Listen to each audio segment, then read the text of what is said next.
Bonjour, bienvenue dans Regarde-moi ça. Rétrospective de l'année 2021. C'est là qu'on est rendu.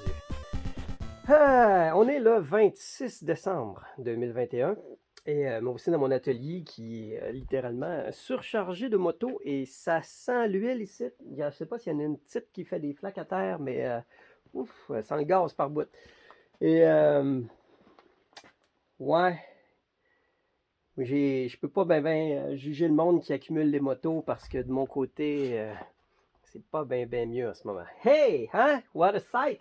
Je peux même plus marcher dans mon atelier en ce moment tellement c'est pas évident avec tout ce qui s'est accumulé dans les dernières semaines. Alors, ah ouais, il y a une petite matérie en plus dans le fond là. Bon, ok, on va se setuper, on va s'arranger, puis on va expliquer un peu l'état des stocks parce que je crois que vous le méritez bien. Écoutez, première des choses, joyeux Noël, joyeuse fête, bonne année, et je vous souhaite énormément de santé, de bonheur et de belles machines à entretenir ou à jouer, dépendamment de comment vous profitez du hobby. Et j'ai pour l'occasion mis mon Ugly Sweater Shirt, hein, pour mon frère entre autres, qui le trouve très beau. Alors, j'ai eu une petite soirée Ugly Sweater récemment, puis je me suis dit que j'ai acheté spécialement là, ce gilet-là pour ça. Et j'ai décidé que j'allais optimiser mon investissement en le portant en l'immortalisant dans une capsule. De mon côté, ben, ça va pas super bien en ce moment, hein. C'est pas vraiment cool parce que, ben, il y a 2 jours, c'était le réveillon et juste avant de me rendre au réveillon avec mon fils, j'ai fait un test COVID antigénique et ben, j'ai attrapé le COVID. Alors, oui, j'ai le COVID en ce moment. Mon fils ne l'a pas. Mon fils il va bien, est en santé. Mais moi, ben, ça fait en sorte que j'ai passé un réveillon, Noël très, très seul depuis. Ça fait déjà 2 jours et non, c'est ça. Je vois personne. Et ce qui me fait de la peine, c'est surtout de ne pas voir mon fils pour le reste du temps des fêtes. J'ai un super beau cadeau que j'ai hâte d'y offrir, qu'on va construire ensemble. C'est un super beau kit Lego. J'ai hâte qu'on fasse ça ensemble, mais ça va prendre un petit peu plus de temps que prévu. Alors là, de côté santé, hier, j'étais tout simplement HS, comme on dit. J'étais complètement sur le cul. Je fais pas de fièvre, mais j'avais aucune énergie, puis des gros maux de tête. Là, ça va un peu mieux, alors d'où la capsule, d'où ma capacité à vous parler en ce moment. Et je me suis dit, bon, ben, on va faire la rétrospective de l'année, puis en même temps, on va se donner une couple de petits objectifs pour rajouter un petit peu de charnu là, dans le quotidien. Alors, j'ai 2 choses que j'aimerais faire dans la capsule d'aujourd'hui. Entre autres, j'aimerais tester ce châssis de G07 pour la Galaga du McFly, que j'ai tout retapé. Alors, on va le mettre dans une des bornes. Et j'aimerais aussi jouer à Bagman. Haha, Bagman, here you are. Alors, Bagman a un petit problème que tout ce qui est contrôle panel ne réagit pas. La game démarre, l'écran fonctionne, la game roule, mais on ne peut pas partir de game. Alors, on va regarder ça. Problème de filage. En tout cas, il y a un fil de déconnecté en dessous, on va regarder ça. Mais là, vous vous dites, ça vient d'où tout ça, là? Comment se fait que j'ai autant de machines tout d'un coup? Donc, vous le savez maintenant, avec le projet Arcade, j'avais besoin de machines et j'avais surtout une grosse accumulation de machines non fonctionnelles. Et j'ai mon ami Louis-François qui, lui, avait déjà eu un bar arcade, se retirait petit à petit de la collection des machines. Et j'ai une petite poche ici, là, puis je la trouve bien swell. J'aime bien ça, mettre ma main de même. Il manquait rien qu'un petit Saint-Anneau et une pipe. Fait que on s'est entendu, lui et moi, où ce que j'allais l'aider à se débarrasser de plusieurs machines et il m'a fait un très bon prix. Et je te remercie encore énormément. Alors, j'ai une belle flotte de machines qui vont être prêtes à l'usage pour l'ouverture, contrairement à tous les autres projets. Elles sont en bien meilleures conditions que toutes les autres. Ils ont toutes des petites affaires, des petits jobs à faire dessus, mais rien d'envergure comme toutes les autres machines. Faisons d'ailleurs un petit tour d'horizon. Alors, Golden Axe classique, parmi les classiques, vous le savez, je suis un Sega fanboy et Golden Axe fait partie vraiment des games qui ont énormément marqué mon adolescence. Dans la même gamme, j'adorais Shinobi, j'adorais aussi, voyons, c'était lequel, Altered Beast. Mais Golden Axe est selon moi celle qui a le plus de potentiel sur un plancher d'arcade. On peut choisir entre 3 personnages. Elle fonctionne très bien. Liam et moi, on y a joué. On a passé de bord en bord. J'ai un nouvel autocollant pour refaire le panneau de contrôle. Alors, c'est selon moi quelque chose de plus esthétique que je vais avoir à faire dessus. Sinon, c'est tel que tel. M'avez-vous vu? M'avez-vous vu le beau retour? Mais oui! C'est ma Outrun que j'avais acheté de Alouette Amusement il y a de ça. C'est quoi, 2013 peut-être? 2014 que je l'avais acheté. Et puis, pour 500$ à l'époque. C'était le bon temps, hein? Et j'avais fait quand même pas mal de du travail dessus. J'avais mis un T-molding rouge, j'avais fait plusieurs retouches de peinture, j'avais imprimé un nouveau sticker ici, j'avais imprimé un nouveau sticker là. Et puis, elle a eu des problèmes d'écran, j'avais changé son écran. Et je l'avais vendu à Louis-François. Et là, il va juste falloir que je réinverse. Je ne sais pas pourquoi, ça a dû briser ou je ne sais pas trop, mais en tout cas, là, ici, ça l'a vraiment plus brisé que ça l'était quand je l'avais.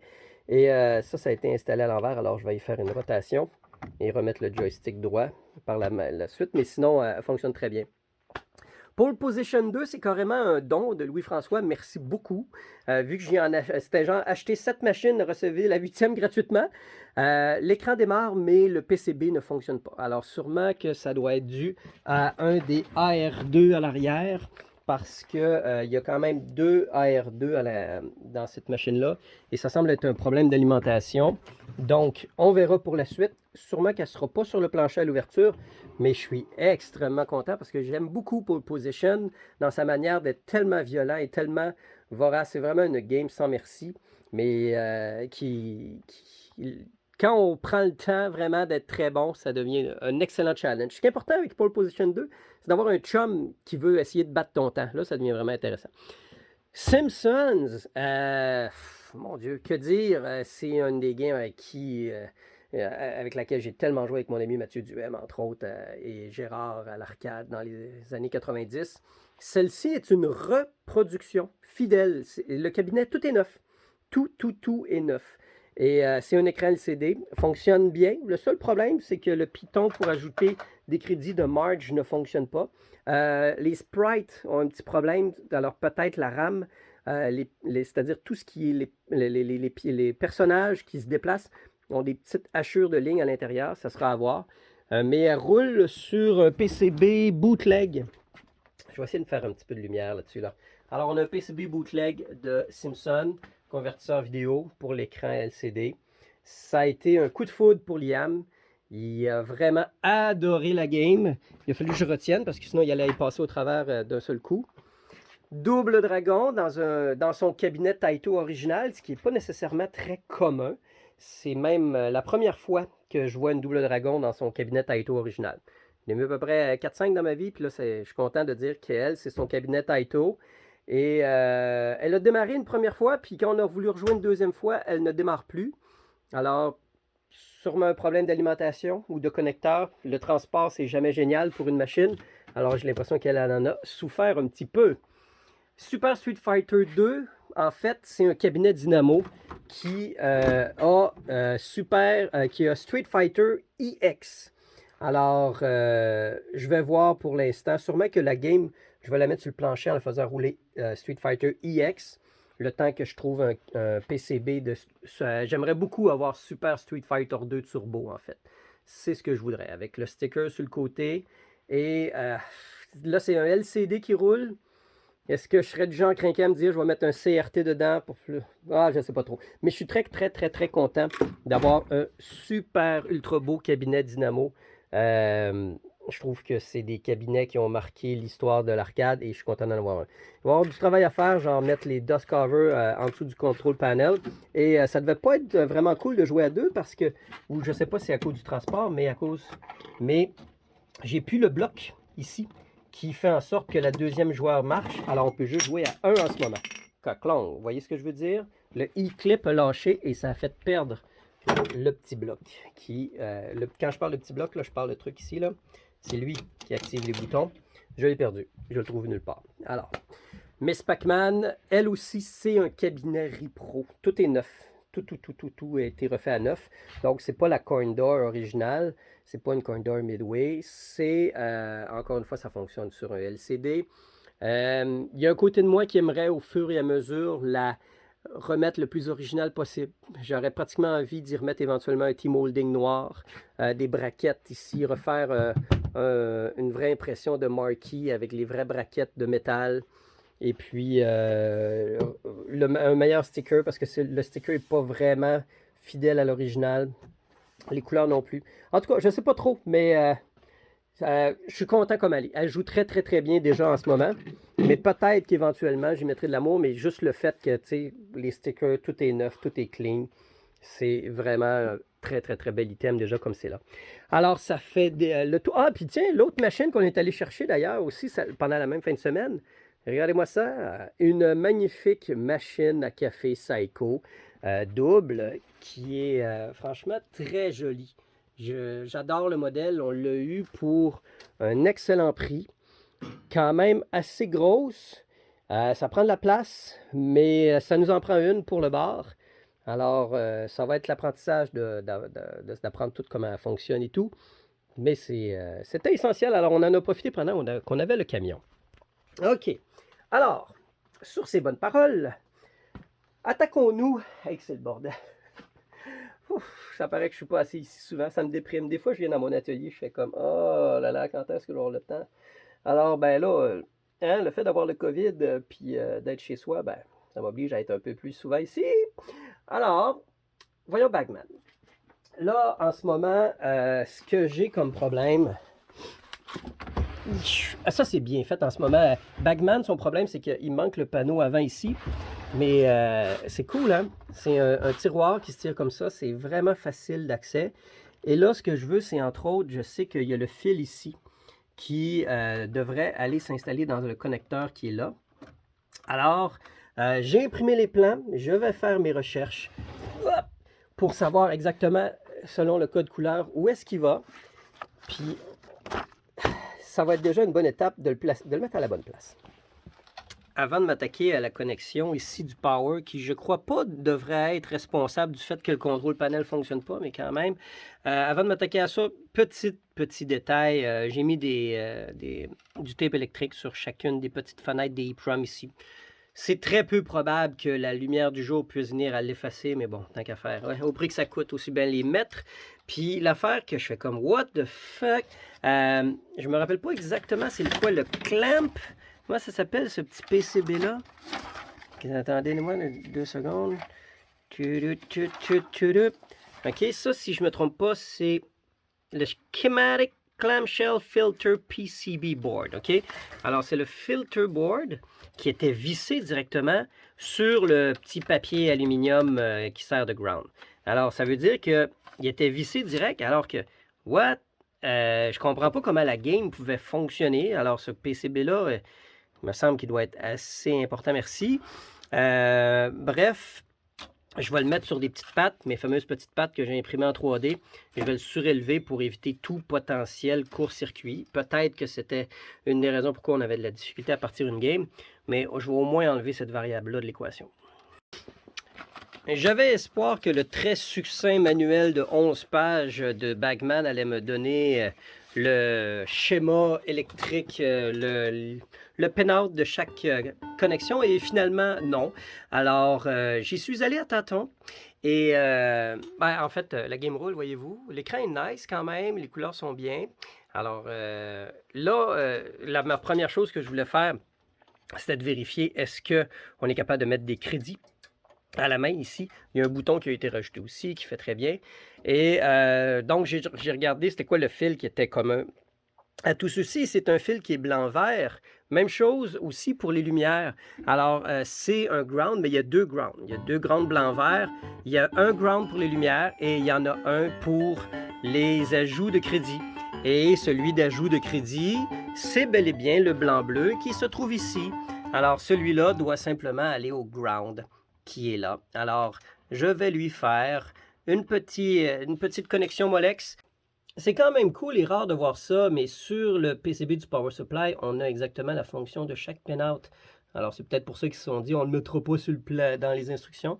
Bref, j'ai mis un nouveau crimp Molex sur le câble qui est juste ici.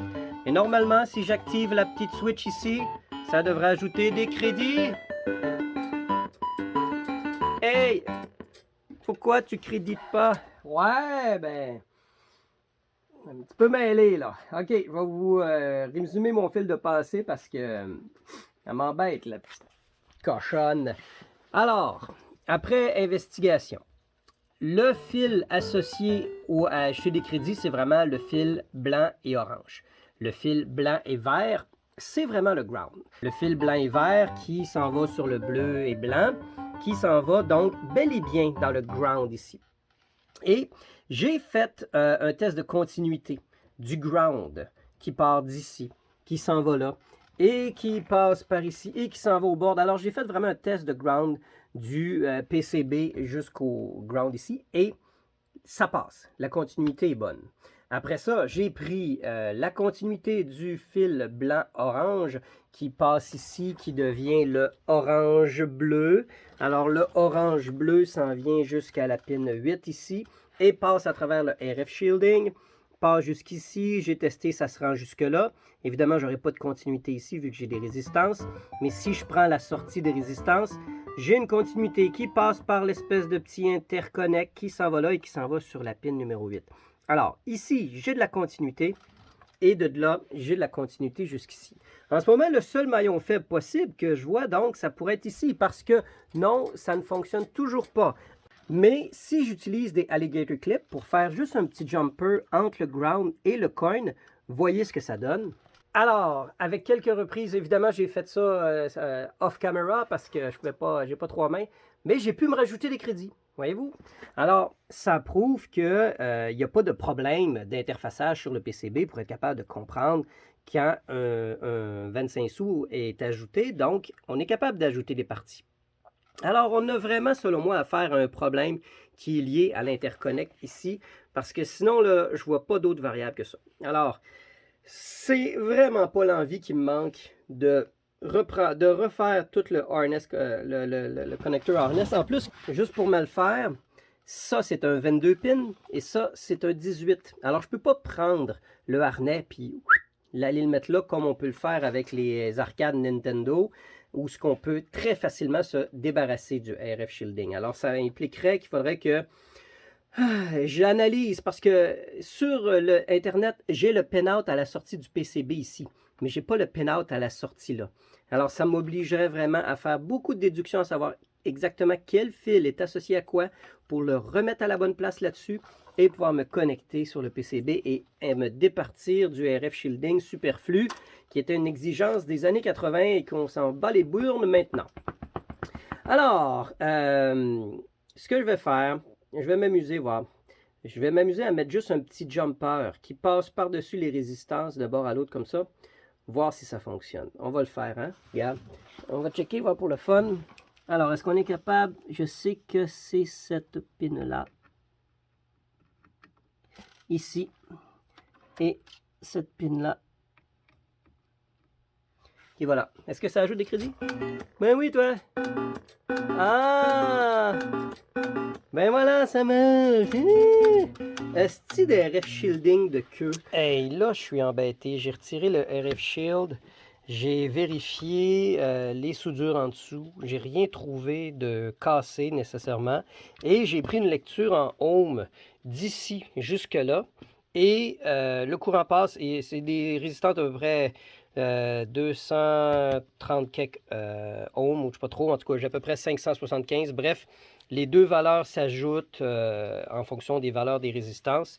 Alors, ça passe bien. Le truc qui est un peu, qui rajoute des variables, c'est les deux diodes qui sont juste ici, qui, eux, font un passage d'un sens ou de l'autre uniquement pour ce qui est du ground. Alors, peut-être qu'en faisant un bypass, c'est ce qui a pire. Mais c'est ça que je comprends pas parce que quand un peu plus tôt, off-camera, j'ai rajouté des crédits, j'ai joué une game, le personnage va de gauche à droite, au bas, saute, il ramasse le sac. Donc, tous les inputs fonctionnent. Et c'est pour ça que je me demande pourquoi, en fin de compte, il y aurait juste cette section-là qui ne fonctionnerait pas. Peut-être dû au diode. Alors, bref, je vais refaire les soudures, puis si vraiment ça ne marche pas, ben, je mettrai un jumper. Ouais, ben, de la merde. Il faut que je mette un jumper parce que sinon, c'est ça, c'est pas les soudures. Il y a vraiment quelque chose qui marche pas avec le RF shielding puis l'ajout de crédit parce que, voyez-vous, là, j'ai absolument aucun problème à en remettre. Sur ce, on va jouer, tabarouette. Alors, moi, là, mes premières armes avec Bagman, c'était sur le TRS 80. Avec mon frère, on jouait à ça et on comprenait jamais qu'est-ce qu'il fallait faire. Et je dirais que je me suis amusé à lire les instructions ici et ils ne sont pas vraiment plus clairs non plus. Ils disent pas que pour être capable, en fin de compte, de terminer un tableau, il faut ramasser tous les sacs d'argent. Oh, qui s'en vient vite, lui. Oh, qui s'en vient vite, lui. Non! Ah! Hey! La game a été mise en français, fait qu'il fait aïe aïe aïe et à moi! C'est trop drôle. Fait que là, lui, il s'en vient, il me saute dessus, il me court après. Ah. Aïe aïe aïe! Aïe aïe aïe! Je savais pas que Stern s'amusait à digitaliser des voix en français. Allez, est-ce que je vais être capable d'y refaire la petite passe-passe là? Aïe aïe aïe! Ah non. Parce que j'aime bien ça, faire glisser le sac d'argent pour me débarrasser du... Il ressemble à Gary Stern d'ailleurs, hein? Le gars qui te court après. Jeu fini. Ça aurait pu être partie terminée, sale loser. La prochaine étape, c'était le châssis du G07 qui est juste ici. Alors, je vous fais un petit résumé. Ah, ben en même temps, ça, c'est l'ancien fan de la Mandalorian. J'ai fait une vidéo sur la Mandalorian que je vais mettre en ligne éventuellement parce que c'est l'affaire à faire sur toute nouvelle Stern, changer le vieux fan. Alors, qu'est-ce que j'ai fait sur ce G07 là? Ben, les usual suspect, changer le flyback, j'ai changé le hot qui est juste ici, j'ai changé tous les condensateurs, j'ai fait le screen swirl curling upgrade pour éviter que ça puisse faire du curling à certains endroits. Après ça, c'est technique un peu. Sinon, le châssis est en bas d'état. Vraiment, bonne petite shape. Ça fait que je vais l'essayer dans l'arcanoïde parce que il est facile à changer et il est compatible. Alors, on regarde tout de suite si ça marche. Bon, ben, je suis rien que moins qu'un trompe-la-mort parce que j'ai décidé de faire double tap de risque. C'est-à-dire, en revirant de côté la Arcanoid, je me suis rappelé que j'avais enlevé son power supply pour l'utiliser à quelque part ailleurs. Puis là, je m'en suis redescendu un autre. Alors, j'ai branché le power supply avec, en me rebasant sur le pin-out. Fait que là, je ne sais même pas si celui-là fonctionne. Il me semble que oui. Alors, on va mettre du nouveau jus dans la board, dans la game. Et je viens de mettre le châssis. Alors, est-ce que tout va marcher du premier coup? Allez, les lutins de Noël, soyez de mon côté.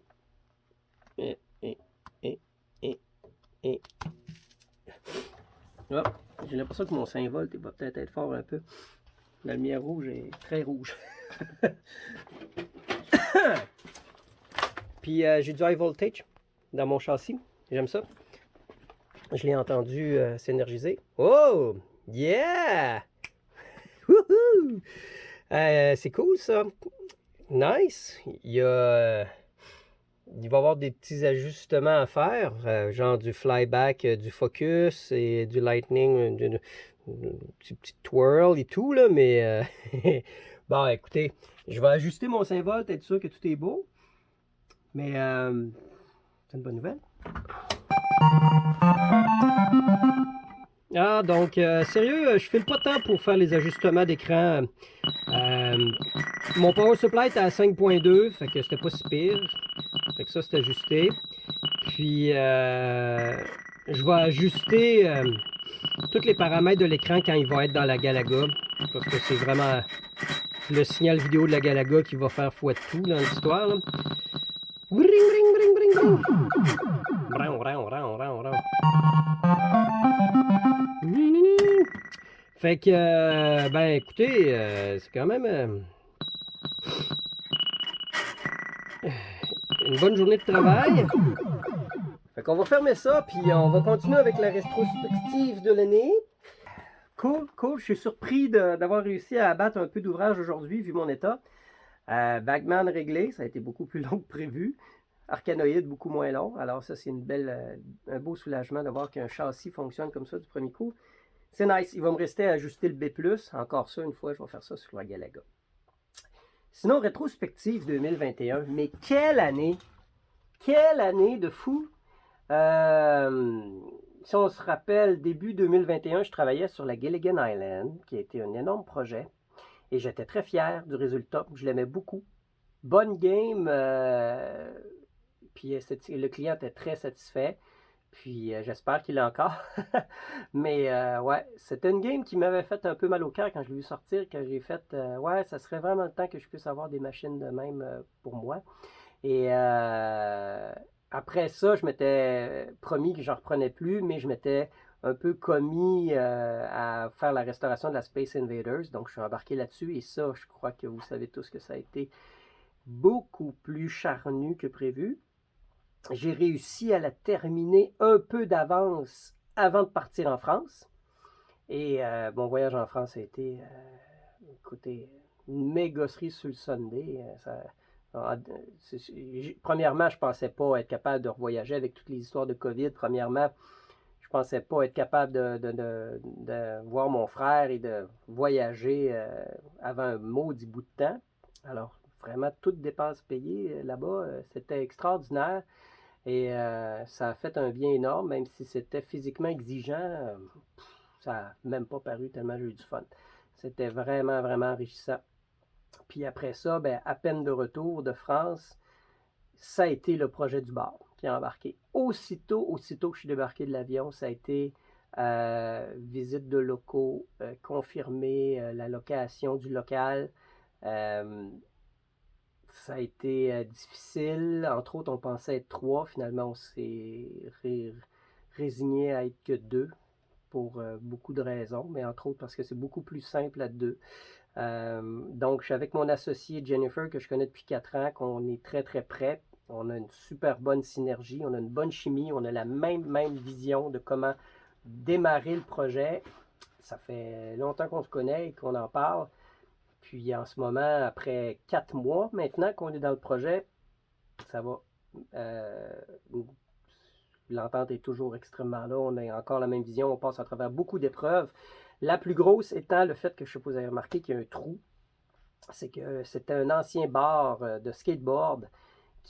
C'était un bar qui avait une vocation à la fois bar et divertissement sportif. Et d'un côté comme de l'autre, on s'était fait dire des choses qui nous semblaient que ça allait être vraiment beaucoup plus simple que ça paraissait de régler tout ça.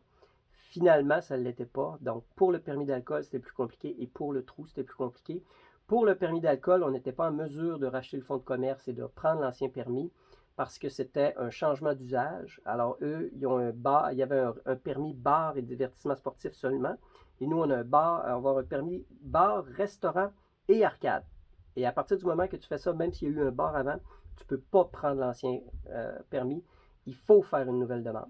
Alors, c'est ce qui complique les choses et ça implique des dessins d'architectes et l'espace étant très grand, on ne peut pas dépasser 200 mètres carrés dans Saint-Roch. Alors, il a fallu faire preuve de beaucoup d'imagination pour refermer un peu l'espace client parce qu'en fait, le 200 mètres carrés, c'est tout ce qui est espace client. Donc, par exemple, les bureaux, ça ne compte pas. Les rangements, la cuisine, le vestiaire, ça ne compte pas. Mais ce qui est toilette, ce qui est zone où ce que les personnes peuvent se promener, consommer de l'alcool, ça compte. Alors, il a fallu faire beaucoup de pirouettes avec l'architecte pour faire un nouveau plan. Après ça, il a fallu faire beaucoup de pirouettes aussi avec la ville. Mon Dieu, il y a tellement d'étapes et c'est tellement pas très bien communiqué, c'est tellement pas évident. C'est fou la quantité de formulaires à remplir, puis de bonnes petites cases à cocher. On y est parvenu, on y est arrivé, fait qu'en ce moment, on est dans les dernières approbations pour le permis. En fait, ce qu'on a besoin, c'est de fournir des photos avec le bar terminé. Mais on ne peut pas fournir de photos avec le bar terminé tant que le trou n'est pas fermé. Le trou qui était un bol à skate. Donc, ça a pris du temps avant qu'il enlève le restant du bol. Ça a pris du temps avant que le proprio réalise que l'entrepreneur qui lui avait promis de fermer le plancher n'était pas disponible. Alors, il a dû se rabattre sur un autre entrepreneur et ça a fait perdre un temps énorme. C'était supposé être terminé à la fin octobre et ça ne l'est toujours pas. Ça devrait être terminé dans la première semaine de janvier parce qu'un des plus gros défis, ça a été que quand ils ont creusé le trou, tous les blocs de béton sont tombés au sol. En fait, ils ont laissé tomber au sol. Et c'est impossible de refermer le plancher, de faire un coffrage avec les blocs au sol. Alors, il a fallu faire venir une pépine, un camion, une grue, qui a sorti tous les 24 blocs de 6000 livres, une par une, qui les a mis sur le plancher, puis après ça, qui les a sortis dehors pour qu'un camion puisse ramasser ça. Ça a été l'enfer. Ça sentait le gaz, ça sentait l'essence. Je pense pas que dans les 50 dernières années au Québec, il y a eu beaucoup de constructions où un propriétaire a dû... premièrement, il n'aurait jamais dû accepter ça, mais c'est pas le même gestionnaire d'immeuble qui a accepté le trou, qui doit maintenant gérer le patchage du trou. Alors, il s'est ramassé avec ce qu'on appelle au Québec une patate chaude. Et fait que ça, en tout cas, maintenant, les blocs sont sortis. Il reste à finir de driller pour mettre des barres de métal, pour mettre un coffrage, pour couler le béton. Et après ça, il va y avoir un plancher en époxy. Pendant ce temps-là, nous, on avance, qu'on est capable. Puis j'ai hâte de vous montrer les capsules. J'ai filmé plein de capsules sur l'avancement des travaux depuis le début. Et c'est un super beau projet, mais c'est fatigant, mais c'est toujours aussi stimulant. C'est vraiment un des plus beaux projets que j'ai jamais eu de ma vie. Et puis, j'ai hâte de pouvoir mettre plusieurs de ces machines sur le plancher. C'est toute qu'une année, 2021, franchement. Et la seule machine, pratiquement, à moi, que j'ai pu travailler un peu cette année, c'est elle, la Space Harrier. Ah, ouais. Être craqué, je ferais le swap de châssis d'écran aujourd'hui, mais non. Là, je vais vraiment aller m'écraser tranquillos. Puis cuver mon petit vin tout seul. Bon, ben ça fait le tour. Merci d'être à l'écoute. Une rétrospective assez courte, mais je pense que je vous ai quand même donné plus de sauce pas mal sur qu'est-ce qui se passe avec le bar arcade. On va aller me soigner un petit peu là. J'ai besoin d'une petite clémentine. Parce que moi j'aime ça, clémentine! Portez-vous bien. Merci d'être à l'écoute. Et on se dit à très bientôt dans une magnifique année 2022.